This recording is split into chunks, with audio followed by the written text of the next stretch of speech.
Hello there, my name's Alex from Gardening Express, and today we're going to be talking about seed potatoes.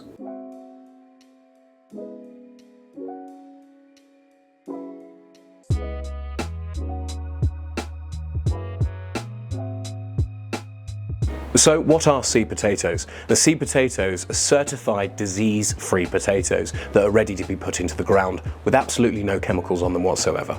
So as you can see here, we've got the Premier potato. And it's a very simple and basic potato that's really useful for creating things like your crisps and your chips.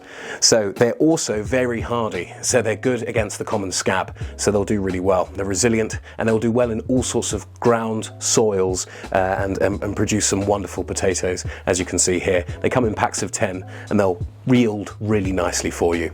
And as you can see with the Sagitta here, there's a lovely oval and long shape to them, but they do really well with boiling and chipping, so you have some wonderful mashed potatoes from these guys. It's the same with the Premier potatoes. They come in packs of 10 and they're very easy to get from Gardening Express. Growing potatoes is for absolutely everyone, from your planter on a balcony or putting them straight into the ground in your garden. Now it's important that whenever you put potatoes in the ground, that you don't do it consecutively year after year, because it takes the nutrients out and your yields will get less and less. So, I hope we've learned a little bit more about how to plant seed potatoes and where best to use them. So thank you so much for watching. Make sure that you like us on all of our social media channels, subscribe to us on YouTube, and make sure you check out the Knowledge Hub for further information about these wonderful little guys. Thank you very much for watching.